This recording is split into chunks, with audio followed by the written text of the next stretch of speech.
Good morning. இன்றைக்கி மே 1 உழவர் தினம்னால இன்றைக்கி ஹஸ்பண்டுக்கு லீவு. எழுந்திரிச்சது 9 மணிக்கு. காலையில் எழுந்திரிச்சோடனே சரி டீ வைக்கலான்னு சொல்லிட்டு டீ வச்சு குடிச்சிட்டு அதுக்கப்புறம் மார்னிங் டிஃபன் ரெடி பண்ண தயாராகியாச்சு. மார்னிங் டிஃபனுக்கு என்ன செஞ்சோம்னா வெண்பொங்கல் ப்ளஸ் சாம்பார். என் பொண்ணுக்கு தேங்காய் சட்னி தான் பிடிக்கும், ஆனால் சாம்பார் தான் செஞ்சோம். சாம்பார் செஞ்சுட்டு சாப்பிட்டுட்டு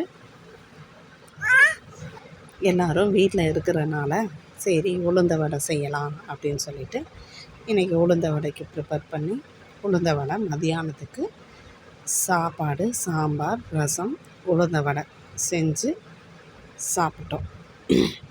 மாவாட்டுற வேலை இருந்தனால உளுந்துக்கும் ஊற போட்டு சாப்பிட்டாச்சு.